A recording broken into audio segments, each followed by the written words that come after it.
네, 안녕하십니까. 신중희 목사입니다. 신중희 목사와 함께하는 마가복음 제25강. 오늘 보면은 마가복음 6장 14절에서 29절의 말씀, 그리스도 중심의 삶이다 라고 하는 제목으로 여러분들과 함께 은혜 받기를 원합니다. 날씨가 많이 차가워졌죠. 하나님의 말씀 가운데 여러분들의 심령이 따뜻해지고 평강을 누리기를 바랍니다. 또 코로나19로 말미암아 여러분들 마음의 고생, 또 육신의 여러 가지 힘든 상황일 텐데 여러분들 말씀으로 잘 승리하시기를 바랍니다. 말씀을 봉독하겠습니다. 이에 예수의 이름이 드러난지라. 헤롯 왕이 듣고 이르되 이는 세례요한이 죽은 자 가운데서 살아났도다. 그러므로 이는 이런 능력이 그 속에서 일어나느니라 하고, 또 어떤 이는 그가 엘리야라 하고, 또 어떤 이는 그가 선지자니 예선자 중에 하나와 같다 하되, 헤롯은 듣고 이르되 내가 목벤 요한 그가 살아났다 하더라.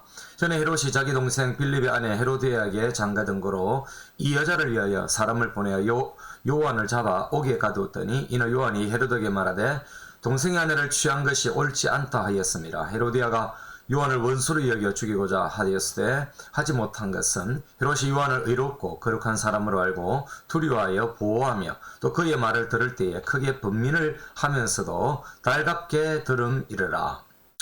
마침 기회가 좋은 날이 왔으니 곧 헤롯이 자기 생일에 대신들과 천부장들과 갈릴리의 귀인들로 더불어 잔치할세 헤로드의 딸이 친히 들어와 춤을 추어 헤롯과 그와 함께 앉은 자들을 기쁘게 한지라. 왕이 그 소녀에게 이르되 누구든지 네가 원하는 것을 내게 구하라 내가 주리라 하고, 또 맹세하기를 무엇이든지 내가 내게 구하면 내 나라의 절반까지라도 주리라 하거늘, 그가 나가서 그 어머니에게 말하되 내가 무엇을 구하리까? 그 어머니가 이르되 세례 요한의 머리를 구하라 하니, 그가 곧 왕에게 급히 들어가 구하여 이르되 세례 요한의 머리를 소반에 얹어 곧 내게 주기를 원하옵나이다 하니, 왕이 심히 근심하나 자기가 명세한 것과 그 앉은 자들로 인하여 그를 거절할 수 없는지라. 왕이 곧 쉬병 하나를 보내어 요한의 머리를 가져오라 명하니, 그 사람이 나가 옥에서 요한을 목베어 그 머리를 소반에 얹어다가 소녀에게 주니, 소녀가 이것을 그 어머니에게 주니라. 요한의 제들이 듣고 와서 시체를 가져다가 장사하니라. 아멘. 우리가 오늘 본문을 보면서 의를 위하여 핍박을 받는 세례 요한을 발견할 수 있는데, 오늘 그리스도 중심의 삶이다. 세례 요한의 삶에 대한 부분들을 좀 살펴보고자 합니다. 그래서 스토리들은 조금 그렇게 배제하고 세례 요한에 대한 그런 이야기로 구성을 하도록 하겠습니다. 오늘 본문에 보면은 불미스러운 그런 가정, 우리 헤롯 가정이죠. 여기 헤롯 안티바스 라고 볼 수가 있습니다. 헤롯에게는 여러 이제 아들들이 있었는데, 이 헤롯 대왕이죠. 헤롯 대왕에게 아들들이 있었는데 그 중에 하나가 아리스토볼로스라고 하는 그런 그 딸이 있었는데, 헤로폴로스의 그 딸이 바로 헤로디아입니다. 그러니까 헤롯 대왕의 아들 아리스토볼로스에게 그 딸이 있었는데, 그 헤로디아인데 그 딸이 이복 삼촌인 헤롯 빌립 1세에게 그렇게 결혼합니다. 즉 아내가 되어진 것이죠.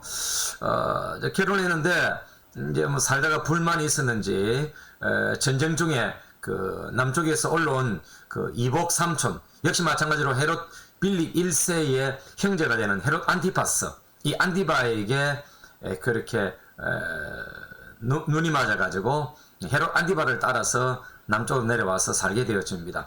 그래서 이런 이제 그 헤롯 대왕의 가정에 살인, 치정 이런 아름답지 못한 일들이 있는데, 특별히 세례 요한은 이 헤롯 안티바스가 그 형제의 아내를 빼앗은 그 일에 대해서 굉장히 화가 났고 이 불의를 책망했던 것입니다. 그런 메시지들을 계속해서 보냈던 것입니다.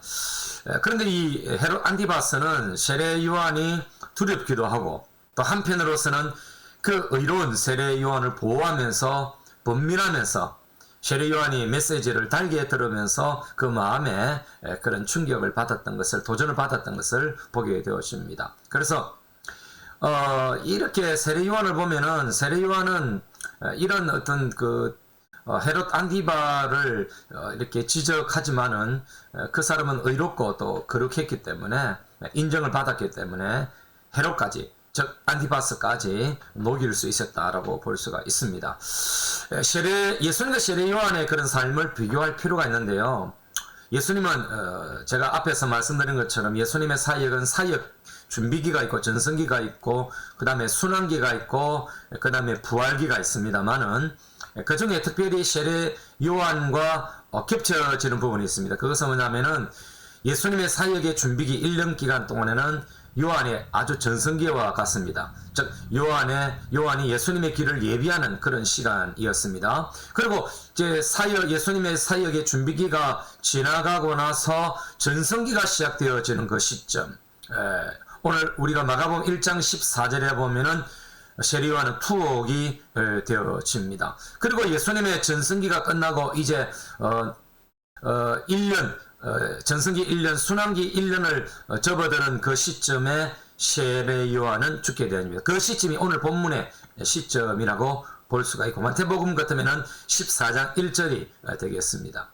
그래서 세례 요한이 그런 흥하고 우리 예수님은 흥하고 나는 쇠해야 하리라고 하는 그런 사상이 여전히 그의 생애 가운데 예수님과 비교할 때에 이렇게 나타난다라고 볼 수가 있습니다.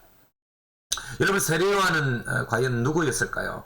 세례 요한의 정체성, 아이덴티티를 보면은 그는 안겔로스, 사자였습니다. 메신저였었고 헬라어로 포호네, 그는 소리였습니다. 즉 예수님의 언어, 예수님의 예수님을 전하는 소리였고 또 하나님의 목소리가 되어졌던 것입니다. 그에게 주어진 미션이 뭘까요? 그의 백성들을 준비시킴으로 회개시킴으로 인해서 주의 길을 예비하는, 주님을 믿게 하는, 주님께 접붙이게 하는 그런 사역이었던 것입니다. 그래서 그의 소명, 그의 콜링과 미션, 그의 사명은 이사야 40장 3절을 반영한다라고 볼 수가 있습니다. 즉 자신은 없다, 있다면은 예수 그리스도 안에 있다. 이것이 세례 요한의 삶을 한마디로 말할 수 있는 그런 정체성이다라고 볼 수가 있습니다. 오늘 본문을 보면서 세례 요한의 지금까지 우리가 세례 요한을 볼 때에 세례 요한의 그 선포가 뭐였을까요? 그의 메시지는 뭐였을까요? 여러분 바로 천국이 가까이 왔다라고 하는 것, 주의 나라가 도래했다라고 하는 것입니다. 뿐만 아니라 주님의 날, 그의 날에는 구원과 심판이 있을 성령으로서의 세례, 성령과 불로서 세례를 주실 것이다. 성령으로서의 세례를 선포했던 것입니다. 변주기열 교수는 이 성령이라고 하는 것은 실체를 말하는 것이고 이 불이라고 하는 것은 성령의 상징이다. 곧 성령으로 세례를 주는 것을 말하고 이것은 구원과 심판의 뜻을 갖고 있다라고 그렇게 말씀하셨습니다. 세례 요한의 메시지에는 천국이 있고 그리스도가 중심이었고 그리스도가 전부였다라고 그렇게 말씀드릴 수가 있습니다. 그래서 세례 요한의 사역의 중심은 바로 십자가였다. 그렇기 때문에 세례 요한은 그를 위한 예수님을 위한 존재였지 예수님은 아니었던 것입니다. 그래서 요한복음 1장 20절이나 요한복음 3장 28절에 보면은 첫 번째는 세례를 베풀기 시작하면서 종교 지도자로부터 비상한 관심을 받을 때에 네가 그리스도냐 그렇게 물었습니다. 두 번째에는 요한의 제자들이 예수님의 제자들과 유대 땅에서 세례를 베푼다는 것을 듣고 굉장히 불만이 되어져 가지고 세례 요한에게 와가지고 그렇게 말할 때에 세례 요한이 했던 말이 있습니다. 그게 뭐냐면은 우크 에이미 에고 호 크리스토스, 나는 그리스도가 아니다, 나는 그리스도가 아니다 이렇게 말했던 것입니다. 그래서 그분을 위한 존재이지 나는 그리스도가 아니라고 하는 것입니다. 그래서 인 것처럼 보이려고 하는 그런 세상에 우리가 살아가지 않습니까? 많이 있는 것처럼 그렇게 보이려고 하고 많이 배운 것처럼 그렇게 이제 보이려고 하죠. 또 신앙이 좋은 것처럼 그렇게 보이려고 하는 그런 세상에서의 존재감이 세례 요한에게는 없었다라고 볼 수 있는 것입니다. 우리와는 확연하게 차이가 나는 것입니다. 우리는 작게 가져도 많이 가진 것처럼 그렇게 보이고 몰라도 아는 것처럼 하는 그런 세상에 살아가는데 세례 요한은 정말 그리스도처럼 부각이 되어지고 그런 사역이 했음에도 불구하고 자기에게 물어볼 때에 그는 난 그리스도가 아니다 그렇게 말했던 것입니다. 세례 요한과 이 구속사, 이 엑소더스에 대해서 한정근 교수님은 요한에게 나타난 엑소더스를 그렇게 피력하고 계시는데요. 말씀으로 길을 준비한 것, 또 세례로 준비한 것, 특별히 이제 홍해를 이스라엘 역사에 있어서 홍해를 걷는 것이 세례를 받는 것과 같은 것이거든요. 또 요단강에서 요한이 세례로 준비하는 것은 바로 그런 의미에서 엑소더스다. 죽음에서 살리심으로 갔다는 것은 엑소더스다. 그렇게 말씀하신 것입니다. 하고 계십니다. 그래서 성령으로 세례받기 위한 세례 요한은 엑소더스다. 그렇게 한정근 교수는 주장하고 있습니다. 세례 요한은 광야의 소리였을 뿐만 아니라 광야 같은 그런 헤롯 안디바의 궁정에도 예수님의 소리, 하나님의 소리로서 그의 사역은 광야에서 헤롯 궁정까지 그렇게 펼쳐진 것입니다. 여러분, 헤롯 안디바에게 회개를 촉구했죠. 또 심판에 대한 경고 메시지로 투옥되어집니다. 그는 죽음 앞에서도 당당한 소리로 그는 생을 그렇게 마감했던 것입니다. 그리스도를 선포했지만은 그는 그분의 구원의 손길을 감옥에서는 경험하지 못했던 것입니다. 여러분, 우리 같으면 어떻습니까? 예수님을 소개하고 예수님을 위한 삶을 살았다면은 그런 기도를 드릴 법하지 않습니까? 예수님, 내가 예수님을 위해서 살았습니다.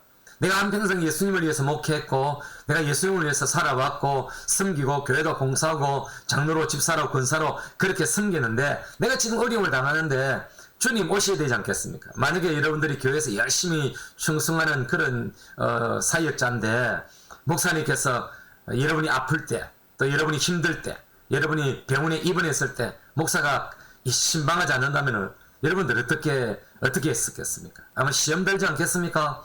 내가 이렇게 충성된 일꾼이고 교회에서 아니 이렇게 참 내가 직분자로 섬겼는데 내가 어려울 때 왜 목사님 신방하지 않느냐? 여러분, 우리 예수님은 세례 요한을 한 번도 신방하지 않았습니다. 세례 요한을 찾아가서 위로하지 않았습니다.